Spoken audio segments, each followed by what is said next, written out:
부자 되기 습관, You can do it. 이 책의 앞부분에서 깜짝 놀랐습니다. 이것이 진정 내가 살고 있는 대한민국의 현실이란 말인가.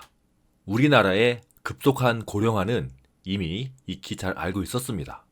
하지만 65세 이상의 한국인 절반이 빈곤층으로 전락하고 이로 인한 노인층의 빈곤율이 세계 최고, 그리고 노인들의 자살률도 세계 최고라고 합니다.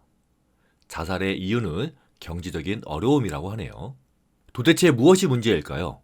우리나라 사람들이 정말 열심히 일하는데 왜 돈에 쪼들리는 걸까요? 왜 돈 걱정해서 자유롭지 않은 걸까요? 일은 열심히 해서 돈은 더 많이 버는 것 같은데 왜 모자랄까요? 존 리 대표님의 부자 되기 습관에서 밝히는 이유는 다음과 같습니다.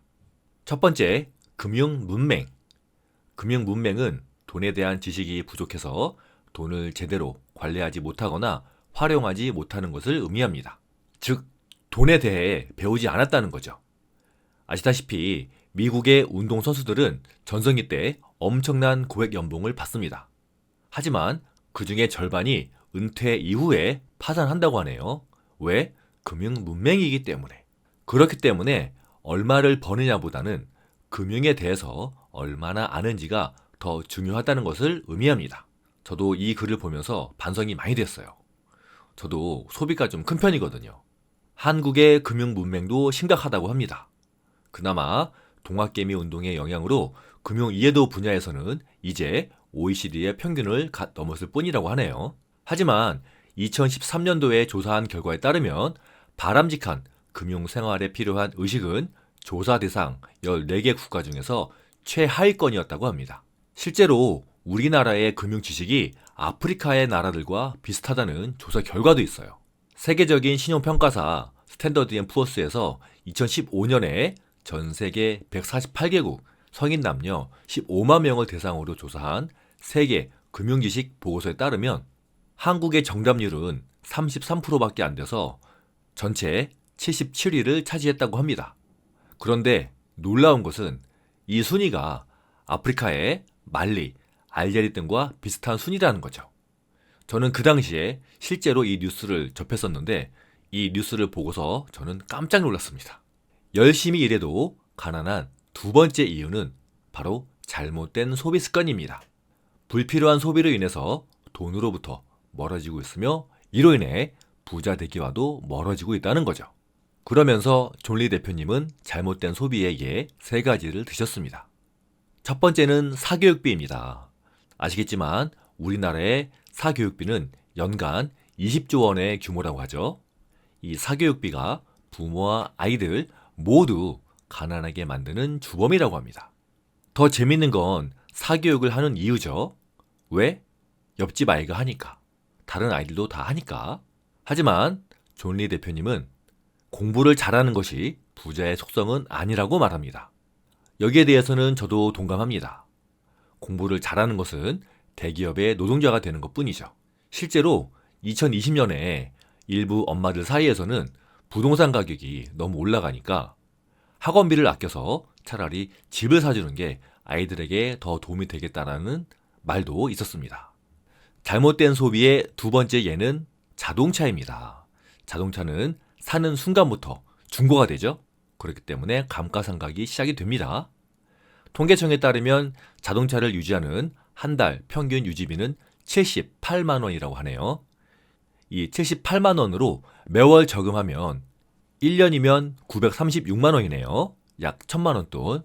존 리 대표님은 미국에서는 차가 4대였지만 한국에서는 현재 자동차가 없다고 하십니다. 대중교통이 워낙 잘 발달되어 있기 때문이죠. 잘못된 소비의 예, 세 번째는 부자처럼 보이려는 라이프 스타일입니다. 부자가 아닌데도 부자처럼 보이려다가 오히려 부자로부터 멀어진다는 거죠. 대표적인 예가 명품 쇼핑을 볼 수 있을 것 같습니다. 한편으로는 우리나라의 SNS 열풍이겠죠. 자, 그러면 우리는 어떻게 해야 될까요? 월급만으로는 부자가 될 수 없습니다. 왜? 우리가 직접 노동을 통해 벌 수 있는 것은 한계가 있기 때문이죠. 시간이 한정되어 있기 때문입니다. 시간당 시급이 1만 원이라고 할 때 10시간 일해야 10만 원을 벌 수 있습니다. 하지만 사람이 20시간, 30시간씩은 일할 수가 없죠. 왜? 우리는 로봇가 아니기 때문에. 그리고 이 월급은 천천히 늘어나기 때문에 늘어나는 데는 한계가 있고 또 우리가 은퇴를 함과 동시에 월급이 단절되기 때문에 월급을 모아 부자가 되는 것은 불가능합니다. 반면에 자본은 스스로 늘어나고 복리를 이용해서 급격하게 늘어나며 은퇴도 없죠. 따라서 우리는 노동자와 자본가가 동시에 되어야 합니다. 부자가 되려면 자본이 일하게 만드는 원리를 깨닫고 우리가 노동으로 벌어들인 일부를 투자해서 우리가 일할 때 자본도 같이 일하게 해야 되고 그리고 우리가 쉴 때 자본은 끊임없이 일하도록 해야 됩니다. 즉, 내가 돈을 벌기 위해 일하는 것이 아니라 돈이 나를 위해 일하게 해야 된다는 거죠. 지금까지의 내용은 아마 다들 알고 있을지도 모릅니다. 하지만 실천을 못하고 있는 것이죠. 앞에서 말씀드린 것처럼 사교육을 남들이 다 하기 때문에 따라하는 것처럼 우리도 다 알고 있으면서 실천을 못하고 있는 거죠. 따라서 금융 문맹에서 벗어나서 부자가 되기 위해서는 주위 사람들과 반대의 길을 갈 수 있는 용기를 내서 빨리 시작해야 됩니다. 하루라도 빨리 시작해서 절약하고 투자해서 복리를 이용해 부자가 되어야 합니다. 그럼 지금부터 존 리 대표님이 말씀하시는 구체적인 방법에 대해서 알아보겠습니다.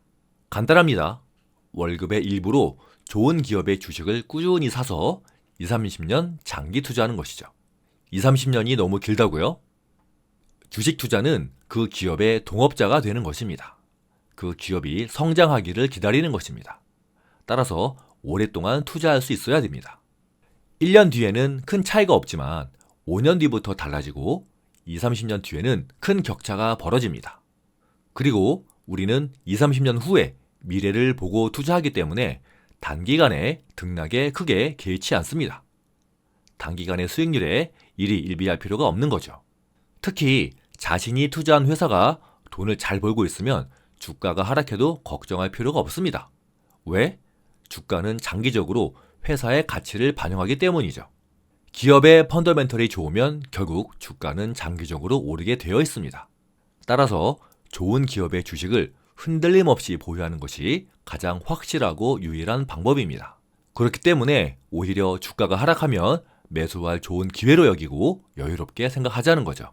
이처럼 투자를 장기적으로 해야 되는데 빚을 내서 할 경우에는 장기 투자가 어려워집니다. 따라서 대출을 받아서 하면 절대 안 되고요. 반드시 월급의 일부를 노후자금으로 떼어놔서 투자를 해야 됩니다. 그리고 타이밍을 맞추려 하지 말고 우리는 좋은 회사를 찾고 그 주식을 오랫동안 보유하려는 노력을 해야 됩니다. 단기 시세를 보지 말고 좋은 회사를 찾아내기 위한 시간과 노력을 들여야 됩니다.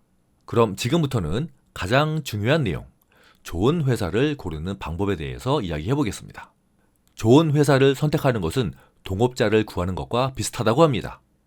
우리가 동업을 할 때 무엇을 가장 중요하게 봐야 될까요? 그것은 CEO와 경영진의 질, 어떤 경영 방침, 철학, 비전을 가지고 있는지, 그리고 주주들을 위해서 얼마나 투명하게 경영하는지를 봐야 될 것입니다.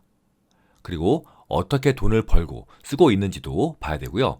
지난 회사의 이력을 통해서 예전에 회사에 어떤 일이 있었는지도 확인해야 되겠습니다. 이 얘기를 들으면 이런 걸 어떻게 알아요? 라고 궁금해하시는 분들이 계실 거예요. 이런 정보는 영업보고서에 다 나와 있습니다. 공시에서 확인할 수가 있죠.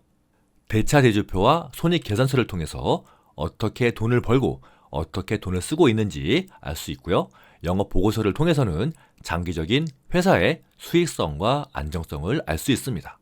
그래도 어렵다면 혹은 이런 훈련이 안 되어 있거나 시간이 없으면 펀드를 이용할 수 있습니다. 간접 투자의 일종이죠. 펀드는 펀드 매니저의 경험과 운용 철학을 체크합니다. 이것을 어떻게 하냐고요? 이것을 알기 위해서는 펀드의 회전율을 봅니다. 회전율은 보유한 주식을 얼마나 자주 사고 파는지를 나타내는데요. 이 회전율이 1년 동안 100%라면 1년 만에 모든 주식을 교체했다는 것을 뜻합니다. 그렇기 때문에 장기 투자에 있어서 회전율이 높을수록 안 좋고요. 특히 300% 이상의 회전율은 피하라고 말씀하십니다. 펀드에 가입할 때는 펀드의 수수료도 반드시 확인해야 되겠죠. 예전에는 은행과 증권회사에서 펀드를 판매해서 판매 수수료가 있었는데 이제는 비대면으로 자산운용사에서 직접 펀드를 가입함으로써 수수료를 낮출 수 있습니다. 주식을 샀으면 어떻게 파는지도 중요하겠죠. 존 리 대표님은 기업의 펀더멘탈에 특별한 변화가 없으면 매각을 안 한다고 합니다. 하지만 다음에 세 가지 경우에는 매도를 한다고 합니다. 첫 번째, 주가가 회사 가치보다 과도하게 오르거나 테마를 타며 유행을 타며 올랐을 때. 두 번째, 지배구조의 심각한 변동으로 장기적으로 보유할 이유가 없어졌을 때. 그리고 마지막 세 번째로는 사고 싶은 다른 주식이 생겼을 때. 이렇게 해서 존 리 대표님의 부자 되기 습관이라는 책에 나오는 부자 되는 방법에 대해서 알아보았습니다. 이 책 안에는 경제 독립을 위한 여정 10단계도 자세히 나와 있으니 참고하시기 바랍니다. 누구나 부자가 될 수 있다. 다만 천천히 이루어질 뿐이다.